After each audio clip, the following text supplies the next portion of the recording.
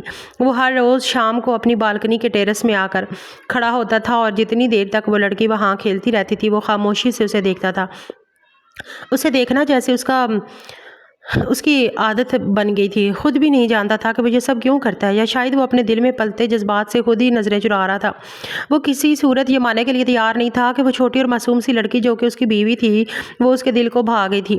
اسے دیکھ کر اسے سکون ملتا تھا۔ اسے دیکھ کر لگتا تھا کہ اس کے معصوم چہرے کو وہ گھنٹوں نہار سکتا ہے۔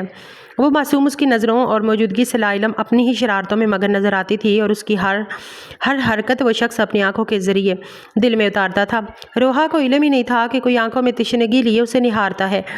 جس دن شادی سے واپس آئی اس دن سکندر شاہ کتنی ہی دیر ٹیرس میں کھڑا اس کا انتظار کرتا رہا تھا، لیکن کیونکہ وہ شادی پر گئی ہوئی تھی اس لیے وہ اسے وہاں نظر نہیں آئی تھی۔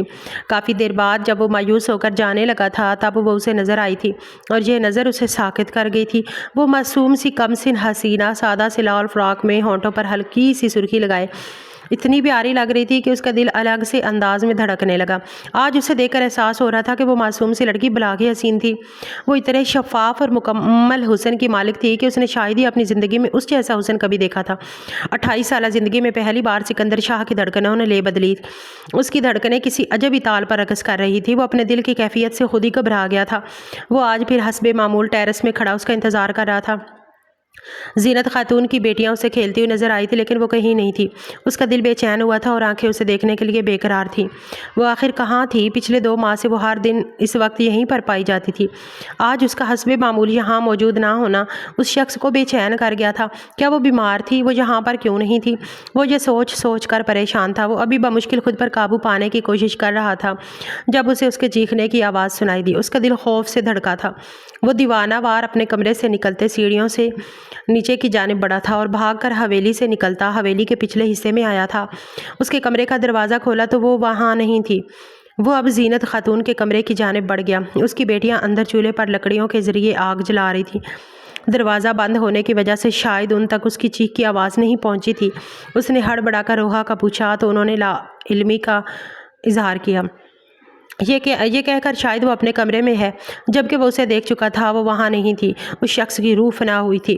وہ کہاں گئی تھی؟ وہ باہر نکل کر پھر آس پاس دیکھنے لگا، جب ایک طرف درختوں کے جھنڈ کی طرف اسے دبی دبی سی آوازیں آنے لگیں۔ وہ اس جانب بڑھا تھا۔ تھوڑا سا آگے جاتے ایک بڑے سے درخت کی اوٹ میں نظر آنے والا منظر اس کی رگوں میں خون کی جگہ آگ دوڑا گیا تھا۔ وہ قہر بار نظروں سے یہ منظر دیکھتا تیزی سے آگے بڑھا تھا اور روحا کے اوپر جھکتے اس شخص کو گدی سے پکڑ کر پیچھے کی جانب کھینچا تھا۔ اگلے ہی پل وہ شخص اس کے مکوں اور لاتوں کی زد میں تھا۔ وہ سنجیدہ سا باوقار سا نوجوان اس وقت وحشیوں کی طرح اس کو مار رہا تھا۔ وہ بری طرح خون ہو گیا تھا، لیکن وہ تھا کہ رکنے کا نام نہیں لے رہا تھا۔ اپنے پیچھے سے آنے والی دبی دبی سسکیوں کی آواز پر اس نے اس شخص کو چھوڑ کر پیچھے دیکھا تھا۔ وہ سہمی ہوئی سی خوف سے کانپتے ہوئے اسے دیکھ رہی تھی۔ وہ اس شخص کو ایک اور زوردار مکہ مارتے ہوئے وہی چھوڑ کر اب اس کی جانب بڑھا تھا۔ بغیر کچھ کہے وہ اسے خود میں سمیٹ گیا تھا۔ اس کا خود کا دل خوف سے دھڑک رہا تھا۔ اگر اسے ذرا سی دیر ہو جاتی تو جانے کیا ہو جاتا۔ اس شخص نے روحا کو کل شادی میں دیکھا تھا اور اس کی خوبصورتی دیکھ کر وہ پاگل ہو گیا تھا۔ وہ حویلی کا ہی ایک ملازم تھا جس کی نیت اس پر خراب ہو گئی تھی۔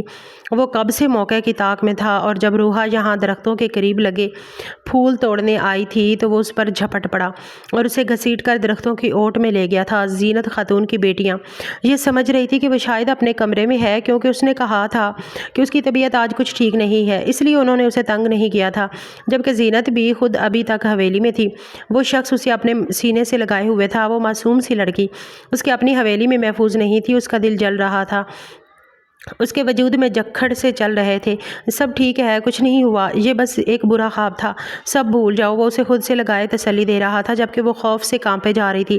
وہ نہیں جانتی تھی کہ یہ شخص اس کا شوہر، اس کا محرم ہے، لیکن پھر بھی اس کی پناہوں میں اسے ایک عجیب سا سکون مل رہا تھا، اسے ایک عجیب سے تحفظ کا احساس ہو رہا تھا۔ شاہ سکندر نے فیصلہ کر لیا تھا، وہ اسے یہاں نہیں رکھے گا، وہ یہاں محفوظ نہیں تھی، وہ اسے یہاں سے دور کسی محفوظ جگہ پر لے جائے گا۔ وہ اسے اپنے بازو کے حلقے میں لیے وہاں سے نکلا تھا اور حویلی والوں کی نظروں میں آئے بغیر ہی اسے اپنی گاڑی میں بٹھا کر اپنی حویلی سے باہر لے آیا تھا۔ ہم کہاں جا رہے ہیں؟ وہ خوفزدہ نظروں سے اسے دیکھتے ہوئے پوچھ رہی تھی۔ اس نے ایک نظر اس معصوم سے چہرے پر ڈالی تھی، وہ اب بھی ڈری ہوئی لگ رہی تھی۔ ڈرو مت، ہم ایک محفوظ جگہ جا رہے ہیں جہاں کوئی تمہیں کچھ نہیں کہے گا۔ وہ اس کو ڈرے سہمے دیکھ کر خود پر ضبط کرتا تسلی دینے لگا۔ وہ اب بھی ڈری ہوئی اسے دیکھ رہی تھی، اس کی آنکھوں میں آنسو دیکھ کر ایک بار پھر اس کے خون میں ابال اٹھے تھے۔ وہ یہاں آنے سے پہلے اپنے ایک آدمی کو فون کر کے اس شخص کو گھسیٹ کر تہہ خانے میں ڈالنے کا بول چکا تھا۔ وہ اس لڑکی کو نارمل کر کے کسی محفوظ مقام پر پہنچانے کے بعد اس شخص کا ایسا حشر کرنے والا تھا کہ وہ زندگی بھر یاد رکھتا۔ اس نے سکندر شاہ کی بیوی پر بری نظر ڈالی تھی، وہ اس شخص کو اس دنیا سے مٹا کر ہی دم لے گا۔ روحا خاموشی سے اس وجیح نوجوان کو دیکھ رہی تھی، یہ شخص اس کا کچھ نہ لگتے ہوئے بھی اسے اپنا سا لگتا تھا۔ اس کا دل اس شخص کی باتوں پر یقین سا تھا جیسے وہ اس کا محافظ ہو، حالانکہ وہ اس کی اس سے دوسری ملاقات تھی۔ تمہیں بھوک لگی ہے؟ وہ نفی میں سر ہلانے لگی۔ تم وہاں کیسے پہنچی؟ وہ اب سنجیدگی سے پوچھنے لگا۔ میں پھول توڑنے گئی تھی۔ اس کی بات پر غور سے اسے دیکھنے لگا۔ تمہیں پھول پسند ہے؟ اس کے پوچھنے پر وہ اس بات میں سر ہلا گئی۔ کچھ ہی دیر میں ان کی گاڑی میں ایک فلاور شاپ کے سامنے رکی تھی۔ وہ خاموشی سے دروازہ کھول کر باہر نکل گیا تھا، جبکہ وہ اپنی ہی سوچوں میں گم تھی۔ وہ کچھ دیر بعد ایک بڑا سا فلاور لیے گاڑی میں آ کے بیٹھ گیا اور وہ بکے اس کی گود میں رکھ دیا۔ وہ جو اپنی سوچوں میں ڈوبی ہوئی تھی چونک گئی۔ اپنی گود میں اتنے سارے پھولوں کا پیارا سا گلدستہ دیکھ کر آنکھیں اس کی چمک اٹھی۔ وہ سب کچھ بھول کر پھولوں کو دیکھ رہی تھی۔ سکندر شاہ اس کی معصومیت دیکھ کر مسکرا اٹھا۔ وہ اتنی معصوم تھی کہ چند پھولوں سے اسے بہلایا جا سکتا تھا۔ وہ اب گاڑی ڈرائیو کرتے ہوئے وقفے وقفے سے اسے بھی دیکھ رہا تھا، جو کہ بچوں کی طرح خوش ہوتی، کبھی ان پھولوں کو ہاتھ لگا کر دیکھتی تو کبھی ان کی خوشبو اپنی سانسوں میں اتارتی مسکرا رہی تھی۔ اس کی یہ معصوم ادائیں اس شخص کے دل پر وار کر رہی تھی۔ اس کا مسکراتا چہرہ اس کے دل کے اندر تک سکون اتار گیا تھا۔ وہ اسے اپنے فلیٹ میں لے آیا تھا، یہ تمہارا کمرہ ہے۔ وہ اسے بڑے سے بیڈ روم میں لے آیا تھا، جبکہ وہ آنکھیں پھاڑے اس عالیشان سے کمرے کو دیکھ رہی تھی۔ کیا واقعی؟ اس کی یہ بے یقینی اسے شرمندہ کر گئی تھی۔ وہ جانتا تھا کہ جس کمرے میں پہلے وہ رہ رہی تھی وہ نہایت ہی بوسیدہ اور پرانا تھا۔ اس بات سے انجان کہ وہ معصوم تو ادھر بھی بڑی خوش تھی، وہ خواہ میں شرمندہ ہونے لگا۔ آج سے تم یہاں رہو گی، میں زینت بھی اور ان کی بیٹیوں کو یہاں لے آؤں گا۔ وہ دن میں تمہارے پاس یہیں رہیں گی تاکہ تمہیں کوئی پریشانی نہ ہو۔ اس کی بات پر وہ خوش ہو گئی تھی۔ وہ جانتا تھا کہ وہ پورا دن اس کے پاس نہیں رہ سکتا اور اسے یہاں اکیلا بھی نہیں چھوڑ سکتا تھا، اس لیے اس نے ساتھ والا فلیٹ خرید لیا تھا جہاں وہ زینت بھی اور ان کی بیٹیوں کو رکھنے والا تھا۔ اس کی غیر موجودگی میں وہ روحا کے پاس رہتی اور جب وہ آ جاتا تو پھر وہ ساتھ والے فلیٹ میں چلی جاتی۔ اسے یہاں آئے ہوئے ہفتے ہو گئے تھے۔ ان 2 ہفتوں میں وہ سب کچھ بھول گئی تھی۔ اس کی معصومیت بالکل پہلے جیسی ہی تھی، زینت بھی اور اس کی بیٹیوں کے ساتھ اس کا دن اچھا گزر جاتا تھا۔ رات کو جب وہ سونے کے لیے اپنے کمرے میں چلی جاتی اور اس کے جانے کے بعد ہی سکندر شاہ گھر میں داخل ہوتا، وہ اس کے کمرے کے ساتھ والا بیڈ روم یوز کرتا تھا۔ روحا کو یہی لگتا تھا کہ وہ اکیلی یہاں رہتی ہے، سکندر شاہ روز رات اسی فلیٹ میں گزارتا ہے۔ وہ معصوم سی لڑکی اس بات سے بے خبر تھی، وہ بڑی بے خبری کی نیند سوتی تھی اور اسی بات کا فائدہ اٹھا کر سکندر شاہ اس کے کمرے میں دیر رات تک اس کے پاس بیٹھا اسے دیکھتا رہتا تھا۔ پہلی بار جب وہ اس کے کمرے میں اس کی نیند کا خیال کرتے ہوئے آیا تھا تو اسے ڈر تھا کہ کہیں وہ جاگ نہ جائے، لیکن پھر اسے احساس ہو گیا کہ اس کی نیند بڑی پکی ہے۔ سونے کے بعد اسے کسی چیز کی خبر نہیں رہتی تھی۔ اسی بات کا فائدہ اٹھا کر وہ شخص رات کو اس کے کمرے میں دیر تک سامنے صوفے پر بیٹھ کر اس کی معصوم چہرے کو تکتا رہتا تھا۔ اس کے دل کا سکون تھی وہ نازک سی لڑکی، وہ جیسے اسے دیکھ دیکھ کر جیتا تھا۔ اس لڑکی کو دیکھنے میں ایسا سرور تھا جو اسے دنیا میں اور کہیں نہیں ملتا تھا۔ عابد کو اب بھی اس کے آدمی ڈھونڈ رہے تھے، لیکن اس کے دل میں ایک عجیب سا خوف بیٹھ گیا تھا کہ اگر اس نے اس لڑکی کے بھائی کو مارا تو کہیں وہ اس لڑکی کو ہمیشہ کے لیے کھو نہ دے۔ اس نے سوچا تھا کہ اس کے بھائی کو مار کر اسے آزاد کر دے گا، لیکن اب یہ ممکن نہیں تھا۔ یہ لڑکی اس کے دل کی واحد تمنا بن چکی تھی، وہ اسے کسی صورت نہیں چھوڑ سکتا تھا، لیکن اپنے بھائی کے ساتھ ناانصافی بھی برداشت نہیں کر سکتا تھا۔ وہ اپنے بھائی کا بدلہ بھی ہر صورت لینا چاہتا تھا، لیکن اسے ڈر تھا کہ اس کے بھائی کو مارنے کے بعد اگر ونی واپس کرنے کا مطالبہ کیا گیا تو پھر وہ کیا کرے گا، یا پھر اس لڑکی نے اس کے ساتھ رہنے سے انکار کر دیا، یہ کہہ کر کہ وہ اپنے بھائی کے قاتل کے ساتھ نہیں رہے گی۔ تو پھر کیا ہوگا؟ یہ باتیں اسے چین نہیں لینے دیتی تھیں۔ اس لڑکی کو چھوڑنے کا تو اب سوال ہی پیدا نہیں ہوتا تھا، لیکن اپنے بھائی کا خون کیسے معاف کر دیتا، یہ بھی اس کے لیے آسان نہیں تھا۔ وہ عجیب سی کشمکش کا شکار تھا۔ وہ اتوار کے دن فلیٹ میں ہی رہتا تھا۔ روحا کو اس کی موجودگی سکون دیتی تھی۔ اس شخص سے اسے خوف نہیں آتا تھا، بلکہ اسے دیکھ کر تحفظ محسوس ہوتا تھا۔ وہ یہ تو نہیں جانتی تھی کہ وہ رات کو یہیں سوتا ہے، بلکہ کتنی کتنی دیر اس کے کمرے میں بیٹھا رہتا ہے، لیکن اسے اتوار کو اپنے روبرو دیکھ کر اس کا دل میں خوش ہوتا تھا۔ سنو، چائے بنا دو۔ سکندر شاہ کی بات پر وہ خوشی خوشی کچن کی جانب بڑھ گئی۔ پچھلے اتوار اس نے خود سے ہمت کرتے ہوئے اسے چائے کی پیشکش کی تھی، اور جب اس شخص نے قبول کر لی تو وہ بڑی خوش ہوئی تھی۔ آج سے اس نے خود سے یہ فرمائش کی تو وہ خوشی خوشی کچن کی جانب بڑھ گئی۔ سکندر شاہ کی موجودگی کی وجہ سے زینت بھی اور ان کی بیٹیاں اپنے فلیٹ میں ہی رہتی تھی۔ کیا کہہ رہے ہو؟ عابد مل گیا ہے؟ کہاں ہے وہ؟ ٹھیک ہے، میں آ رہا ہوں۔ وہ اپنے آدمی سے ملنے والی خبر پر وہ چوکنا ہوا تھا۔ فون بند کرتے وہ مڑا کہ روحا کو سامنے پا کر اس کا دل عجیب سے انداز میں دھڑکا تھا۔ کیا بھائی مل گئے ہیں؟ اس کے معصومیت سے پوچھنے پر وہ شخص بولنا تو دور سر تک نہ ہلا سکا۔ تو کیا اب آپ مجھے میرے ماں باپ کے پاس چھوڑ دیں گے؟ وہ پریشانی سے پوچھنے لگی، جبکہ اس کی بات پر وہ شخص سر جھکا گیا تھا۔ اس کی بات پر دل خوف سے دھڑکا تھا۔ اس نے اس سے وعدہ کیا تھا، لیکن اب وہ ایسا کسی صورت نہیں چاہتا تھا۔ وہ کیسے اس لڑکی کو چھوڑ سکتا تھا؟ یہ اس کے لیے ممکن نہیں تھا۔ آپ سے ایک بات کہوں؟ وہ جو خوف زدہ کھڑا تھا، اس کے بات پر چونک کر اسے دیکھنے لگا۔ زینت بھی کہتی ہے کہ میرے ماں باپ مجھ سے پیار نہیں کرتے، اس لیے مجھے گھر سے نکال دیا۔ آپ مجھے میرے ماں باپ کے پاس مت چھوڑیے گا، آپ میری شادی کرا دیجئے کسی پیارے سے دولہے سے، مجھے بہت شوق ہے شادی کا۔ اس کی بات سن کر سکندر شاہ کا دماغ بھگ سے اڑا تھا۔ اس کی رگوں میں انگارے دوڑنے لگے تھے۔ وہ آنکھیں میچ کر خود پر ضبط کرنے کی کوشش کرنے لگا۔ کیا بک رہی ہو؟ وہ غرایا تو وہ سہم گئی تھی۔ تمہیں اندازہ بھی ہے کہ تم کس کے سامنے کھڑی ہو؟ میں تمہارا شوہر ہوں، تمہاری شادی مجھ سے ہو چکی ہے۔ وہ غصے سے پاگل ہوتا اسے کھینچ کر اپنے حصار میں قید کرتا اس کی آنکھوں میں آنکھیں ڈالے جنونی انداز میں بولا تو وہ ساکت سی منہ کھولے اسے دیکھے گئی۔ یہ شخص اس کا شوہر تھا، اس کی شادی ہو چکی تھی، لیکن کب اس کی آنکھوں کے پردے پر بے اختیار وہ شادی لہرائی جو اس نے زینت بی کی بیٹیوں کے ساتھ جا کر دیکھی تھی۔ وہ تو ایسے دلہن نہیں بنی تھی، اس کی تو ایسے شادی نہیں ہوئی تھی۔ پھر یہ شخص کیا کہہ رہا تھا؟ وہ نہ سمجھی سے اسے دیکھ رہی تھی۔ اس کا ذہن کچھ بھی سمجھ نہیں پا رہا تھا، لیکن اس شخص کے تیور دیکھ کر اس میں ہمت نہیں ہوئی تھی کچھ پوچھنے کی۔ میں تمہیں بتاؤں گا کہ تم کس کی ملکیت ہو۔ ایک بات ذہن نشین کر لو، تم میری ہو اور تمام عمر میری ہی رہو گی۔ تمہارے ذہن میں خیال بھی کیسے آیا شادی کا؟ وہ تو جیسے اس کی بات پر ہی اپنا آپا کھو بیٹھا تھا۔ میں تمہیں اب ایسا کچھ سوچنے کی اجازت نہیں دوں گا۔ میں تم پر اس طرح سے اپنی چھاپ چھوڑوں گا کہ تم میرے سوا کچھ اور سوچنے کے قابل ہی نہیں رہو گی۔ وہ غصے سے پاگل ہو گیا تھا۔ یہ کہتا ہوا وہ اگلے ہی پل اسے اپنی گود میں اٹھا گیا تھا۔ اس کی چیخ فضا میں گونجی تھی۔ وہ اسے لیے بیڈ روم میں داخل ہوا اور اسے بیڈ پر گراتے ہوئے اس پر حاوی ہوا تھا۔ وہ ابھی اس پر جھکتا کہ اس کی ڈری سہمی آنکھوں میں آنسو تیرتے دیکھ کر وہ جیسے ہوش میں آیا تھا۔ یہ وہ کیا کر رہا تھا؟ وہ ایک معصوم سی لڑکی تھی جو کہ اس کے رشتے سے ہی واقف نہیں تھی، جو کہ یہ نہیں جانتی تھی کہ اس کے گھر والوں نے اس کے ساتھ کیا کیا، اور وہ بھی اسے تکلیف پہنچا رہا تھا۔ اس کا دل جیسے اس کی آنسو بھری آنکھوں میں ڈوب کر ابھرا تھا۔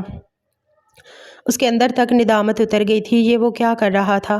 اس معصوم سی لڑکی کو اپنے ہاتھوں سے اذیت دینے لگا تھا۔ وہ تیزی سے وہاں سے اٹھ کر اس کمرے سے نکلتا چلا گیا۔ پیچھے وہ پھوٹ پھوٹ کر رونے لگی تھی۔ کچھ ہی دیر بعد زینت بھی اندر داخل ہوئی تو اسے روتا ہوا پائے۔ کیا ہوا ہے؟ وہ پریشانی سے اس کے پاس آئی تھی۔ میں نے تو بس یہی کہا تھا کہ مجھے گھر بھیجنے کی بجائے میری شادی کروا دیں۔ پتہ نہیں وہ کیوں اتنا غصہ ہو گئے، مجھ پر اتنی زور سے چلائے، مجھے اتنی زور سے وہاں سے اٹھا کر اس بیڈ پر پھینکا۔ میری شادی تو نہیں ہوئی ہے۔ وہ کہتے ہیں کہ میری شادی ہو گئی، لیکن میں تو دلہن نہیں بنی جس طرح ماریا کی شادی ہوئی تھی۔ میری ایسی شادی تو نہیں ہوئی۔ پھر وہ کیوں کہہ رہے تھے ایسا؟ وہ روتے ہوئے کہہ رہی تھی، جبکہ وہ اس کی بات پر اپنا سر پکڑ کر رہ گئیں۔ وہ نہیں چاہتی تھی کہ وہ سکندر شاہ کو غلط سمجھے۔ وہ شخص تو اس کا مسیح تھا۔ وہ نہیں چاہتی تھی کہ وہ شخص کو لے کر اپنے دل میں کوئی وہم پالے، اس لیے انہوں نے فیصلہ کیا کہ وہ اسے سب کچھ بتا دیں گی۔ شخص رات کو واپس آیا تو امید تھا کہ وہ سو گئی ہوگی، لیکن اس کی توقع کے برعکس وہ اسے لاؤنج میں ہی صوفے پر بیٹھی ہوئی مل گئی۔ اسے دیکھ کر ہی وہ کھڑی ہوئی تھی۔ وہ آج کے دن کسی صورت کس لڑکی کا سامنا نہیں کرنا چاہتا تھا۔ جو کچھ وہ اس کے ساتھ کرنے والا تھا، اس کے بعد اس میں ہمت ہی نہیں تھی اس لڑکی کے مقابل کھڑا ہو سکتا۔ وہ بنا کچھ کہے بھاگ کر اس کے سینے سے آ لگی تھی، جس پر وہ اپنی سانس تک روک گیا تھا۔ کیا یہ کوئی خواب تھا؟ وہ دل ہی دل میں خود سے استفسار کرنے لگا۔ کیا آپ میرے بھائی کو مار دیں گے؟ اس کے سوال پر وہ ساکت ہو کر اسے دیکھنے لگا۔ اسے یہ بات زینت بی سے معلوم ہوئی تھی۔ تمہارے بھائی نے میرے بھائی کو مارا ہے، تمہیں پتہ نہیں ہے، لیکن تمہارے باپ نے اس دن تمہاری شادی مجھ سے کرا دی تھی۔ تم میری بیوی ہو اور میں تمہارا شوہر۔ یہ شادی بدلے کے طور پر کی گئی تھی، لیکن میں نے اس سب کو قبول نہیں کیا۔ میں اپنے بھائی کی موت کا بدلہ خون کی صورت میں چاہتا تھا۔ تمہارا بھائی اس وقت میرے پاس ہے، مگر میں اب یہ شادی قائم رکھنا چاہتا ہوں۔ روحا، میں تم سے محبت کرتا ہوں، تمہیں ہمیشہ کے لیے اپنے ساتھ رکھنا چاہتا ہوں۔ اب تم بتاؤ، اگر میں تمہارے بھائی کو مار دوں تو تم کیا کرو گی؟ کیا تم اس رشتے کو قبول کرو گی؟ کیا تم تب بھی مجھے قبول کرو گی اگر میں تمہارے بھائی کا قاتل بن جاؤں؟ وہ اپنے سوالوں کے جواب چاہتا تھا، وہ اسے الجھائے ہوئے تھا، اس لیے اس لڑکی سے ہی یہ سوال پوچھ بیٹھا، حالانکہ وہ جانتا تھا کہ اس کا جواب اگر اس کی مرضی کے مطابق نہ ہوا تو وہ جان سے جائے گا۔ مجھے اس سب سے کوئی فرق نہیں پڑتا، وہ آپ کا اور بھائی کا معاملہ ہے، میں جانتی ہوں کہ آپ کے سوا میرا کوئی نہیں ہے۔ مجھے زینت بی نے سب کچھ بتا دیا ہے، میں اب ہمیشہ آپ کے پاس رہنا چاہتی ہوں، مجھے اور کچھ نہیں چاہیے۔ وہ معصوم سی لڑکی سر جھکائے بولی تو وہ اس کی بات پر جی اٹھا تھا۔ اسے زینت بی نے سب کچھ سچ بتا دیا تھا کہ کیسے اس کے ماں باپ نے اس کے بھائی کو بچانے کی خاطر اس کی قربانی دی تھی، اور ونی کس قدر خطرناک اور ظالمانہ رسم ہے۔ اگر سکندر شاہ اسے حویلی والوں سے نہ بچاتا تو نہ جانے وہ آج کس حال میں ہوتی، یا اگر سکندر کی جگہ کوئی اور شخص ہوتا تو اس معصوم کو روند کر رکھ دیتا۔ زینت بی کی باتوں سے اس کی روح تک کانپ گئی تھی، اسے تو پتہ ہی نہیں تھا کہ اسے اتنے بڑے ظلم کی بھینٹ چڑھایا گیا تھا۔ زینت بی کی باتوں سے ہی اسے احساس ہوا تھا کہ سکندر شاہ صرف اس کا شوہر ہی نہیں بلکہ اس کا محافظ بھی ہے، اس کا مسیح بھی ہے۔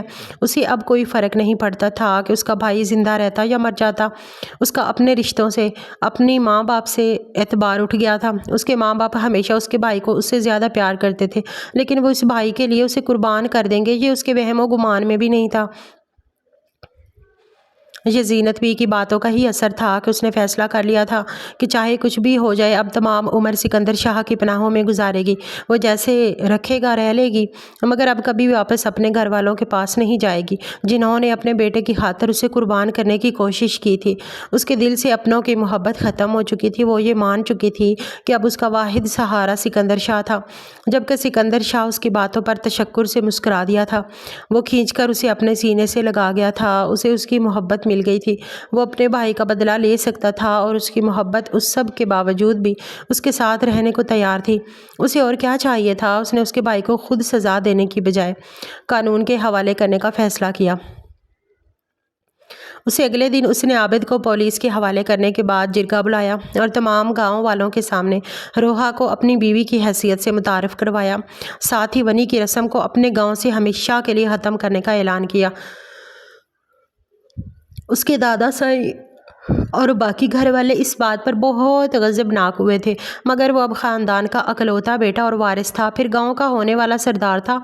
جب اس نے اپنے دادا سائی سے کہا کہ اگر اس کی بیوی کو اور اس کے فیصلے کو قبول نہ کیا گیا تو وہ یہ گاؤں، یہ سرداری، یہ گھر، اپنا خاندان سب کچھ چھوڑ دے گا۔ یہاں آ کر اس کے گھر والے، یہاں تک کہ اس کے دادا سائی بھی ہار گئے۔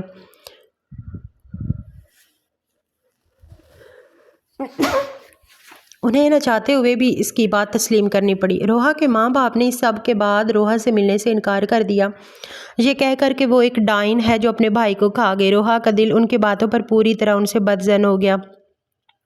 زینت بی نے صحیح کہا تھا، ان کا سکندر کے سوا کوئی اپنا نہیں تھا، وہ یہ بات مان چکی تھی۔ سکندر شاہ نے پورے گاؤں میں بڑے پیمانے پر اپنی شادی کی تقریب کا اعلان کیا تھا، وہ روحا کی تمام خواہشیں پوری کرنا چاہتا تھا، وہ اسے پوری عزت و احترام کے ساتھ اپنی دلہن بنانا چاہتا تھا، لیکن اس نے فیصلہ کر لیا تھا کہ وہ اسے حویلی میں اپنے گھر والوں کے ساتھ نہیں رکھے گا، کیونکہ ایک تو اسے یقین تھا کہ اس کے گھر والے اس کے فیصلے پر خاموش تو ہو گئے ہیں، لیکن اس کی بیوی کو تو عزت نہیں دیں گے، نہ ہی قبول کریں گے۔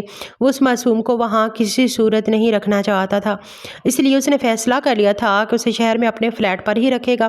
روحا کا دل بھی اس شخص کی محبت کا اسیر ہو گیا تھا، وہ نہیں جانتی تھی کہ یہ شخص اس کی کن نیکیوں کا ثمر تھا، جس نے اسے اذیتوں کے حوالے کرنے کی بجائے اسے خود میں حفاظت سے سمیٹ لیا تھا۔ وہ اپنے رب کا جتنا بھی شکر ادا کرتی کم تھا۔